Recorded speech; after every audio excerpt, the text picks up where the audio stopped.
This channel does not promote any violent, harmful, or illegal activities. All content provided by this channel is meant for an educational purpose only. আসামে ধুবড়ীতে গতকাল যে ধৃত আনসারুল্লাহ বাংলা টিমের জঙ্গি ধরা পড়েছিল তার কাছ থেকে উদ্ধার করা গেছে দুটি জেহাদি বই। এবিটি জঙ্গি শাহিনুর ইসলামের কাছ থেকে উদ্ধার জেএমবি জঙ্গি নাজিবুল্লাহ হাকানি লেখা জেহাদি বই। জেএমবি জঙ্গি নাজিবুল্লাহ হাকানিকে গত 2020-তে গ্রেপ্তার করে কলকাতা পুলিশের এসটিএফ। বর্তমানে সে জেলবন্দি, কিন্তু তার লেখা বই নিয়েই কি মগজ ধোলাই চালাতো এই শাহিনুর ইসলাম? এই প্রশ্ন তো বারবার উঠছে, কারণ শাহিনুর ইসলামের কাছ থেকে অর্থাৎ ধৃত আনসারুল্লাহ বাংলা টিমের যে জঙ্গি তার কাছ থেকে উদ্ধার করা গেছে দুটি জেহাদি বই। শাহিনুর ইসলামের কাছ থেকে জেএমবি জঙ্গি নাজিবুল্লাহ হাকানি লেখা জেহাদি বই উদ্ধার করা গেছে। এই বিষয়ে আরো বিস্তারিত কথা বলবো, আমাদের সহকর্মী সুপ্রিয় গুহ আমাদের সঙ্গে থাকবেন। তবে তার আগে আপনাদের আরো একবার জানিয়ে রাখি, জেএমবি জঙ্গি নাজিবুল্লাহ হাকানিকে গত 2020 সালে গ্রেপ্তার করে কলকাতা পুলিশের এসটিএফ। বর্তমানে ওই জঙ্গি জেলবন্দি, কিন্তু তার লেখা বই নিয়েই কি মগজধোলাই চালাতো এই শাহিনুর ইসলাম? এই নিয়েই উদ্বেগ বাড়ছে। আসাম এসটিএফের হাতে একের পর এক জঙ্গি গ্রেপ্তার হয়ে চলেছে। সব মিলিয়ে আসাম থেকে তো বটেই, আসাম, বাংলা, একাধিক জায়গা থেকে আনসারুল্লাহ বাংলা টিমের জঙ্গিরা গ্রেপ্তার হচ্ছে। কিন্তু গতকাল ধুবড়ী থেকে যে জঙ্গি গ্রেপ্তার হয়েছে তার কাছ থেকে দুটি জেহাদি বই এখনো পর্যন্ত উদ্ধার করা গেছে। আর কি কি মিলেছে তার কাছ থেকে জানবো। সহকর্মী সুপ্রিয় ঘোষ রয়েছেন আমাদের সঙ্গে সরাসরি। সুপ্রিয়,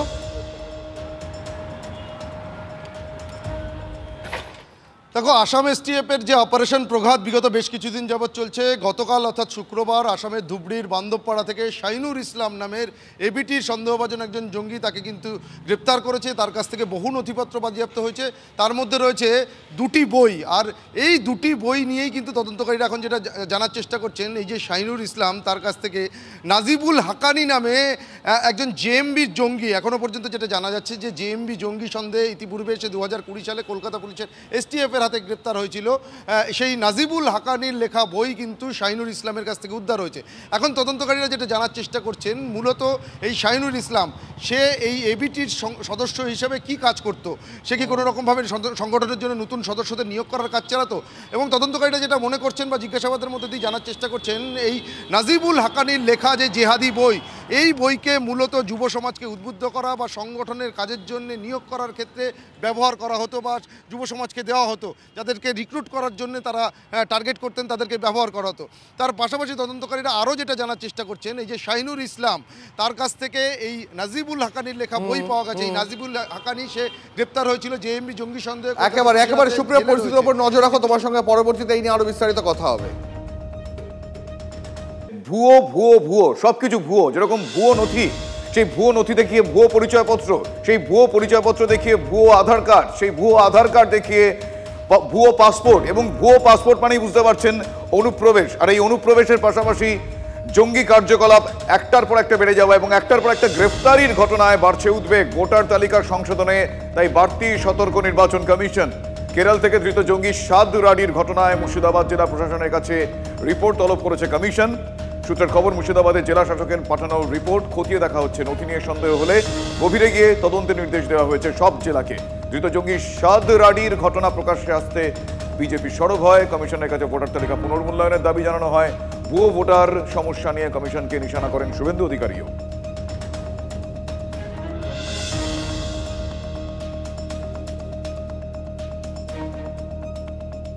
আর একদিকে ভুয়ো পরিচয়পত্র, আর অন্যদিকে জঙ্গি অনুপ্রবেশ। এই জঙ্গি অনুপ্রবেশের আবহেই বাংলায় জালে অস্ত্র পাচারকারী। রাজ্যে ফের অস্ত্রসহ গ্রেপ্তার একজন। উত্তর 24 পরগনার নারায়ণপুর থানা এলাকা থেকে বেঙ্গল এসটিএফ এর জালে এক আন্তঃরাজ্য অস্ত্র পাচারকারী। ধৃতের কাছ থেকে উদ্ধার হয়েছে একটি সেমি অটোমেটিক পিস্তল, 10 রাউন্ড তাজা কার্তুজ। অস্ত্র আইনে মামলা রুজু করেছে নারায়ণপুর থানার পুলিশ। বিহার থেকে অস্ত্র এনে এই বাংলায় বিক্রির ছক ছিল ধৃতের।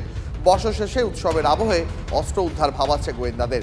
অভিযুক্ত থেকে কে অস্ত্র কিনত, কার কাছে অস্ত্র যাচ্ছিল, এমনটাই এখন জানতে চাইছেন গোয়েন্দারা।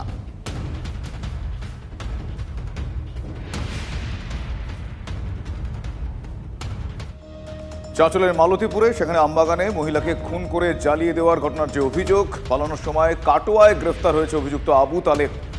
মোবাইল ফোনের টাওয়ার লোকেট করে ট্র্যাক করে কাটোয়া রাধিকাপুর এক্সপ্রেস থেকে গ্রেফতার করেছে তাকে জিআরপি এবং কাটোয়া থানার পুলিশ। কেন মহিলাকে খুন করে জ্বালিয়ে দেওয়া হলো, সঙ্গে আর কেউ ছিল কিনা, এই সব বিষয় খতিয়ে দেখছে পুলিশ।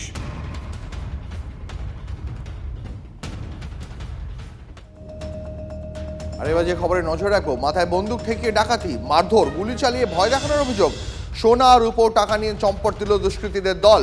কাটোয়ার কুইনি গ্রামের ঘটনা। পরিবারের লোকজন জানিয়েছেন 6 থেকে 7 জনের একটি দল বাড়িতে ঢোকে, মাথায় বন্দুক ঠেকিয়ে আটকে রাখে বাড়ির সদস্যদের, তারপর আলমারি ভেঙে লুটপাট চালায়। কুকুরটা বাইরে যাবে বলে আমি তাকে বাইরে নিয়ে আসি এবং যারা এই ঘটনাটা ঘটিয়েছে তারা ওই ঘরের মধ্যেই ছিল। আমি আমি খেয়াল করিনি। কজন ছিল তারা? মিনিমাম 6-7 জন ছিল।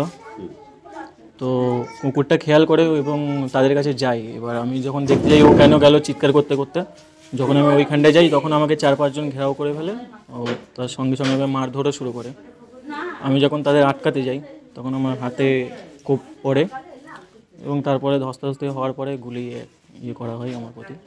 তখন আমাদের বলছে যে তুই চাবিটা শেষ করে দেবো, মাথায় এবার ভর ধরেছে, গলায় হিংসে ধরেছে, দিয়ে সব ঘর অন্য যা ছিল সব নিয়ে আমরা চাবি দিতে চাইছি না, চাবি চাইছে যদি না দিস তাহলে তুই বড় মেশিন দিয়ে শেষ করে দেবো, যে সব ঘরে যা আছে নিয়ে নেবো, নিয়ে বাড়িটা সব জ্বালিয়ে দিয়ে যাবো। হয়তো গলায় হিংসে ধরেছিল আর এই কপালে এবার ভর ধরেছিল। কি বলছিল তারা? বলছিল যা কিছু আছে ও সব বার করে দে। আমার এখানে বাড়ি নাই তো আমি কোথায় বার করে দেবো, আমি তো অন্য জায়গা থেকে এসেছি, আর কিছু বলা নাই। সোনা মোটামুটি ধরুন 6 থেকে 7 টাকা 50 মতন, রূপো ধরুন 40-50 মতন, টাকা পয়সা টাকা 50, তারপরে ঠাকুরের জিনিসপত্র আসবাবপত্র সব সমস্ত সব কিছু চলে গেছে।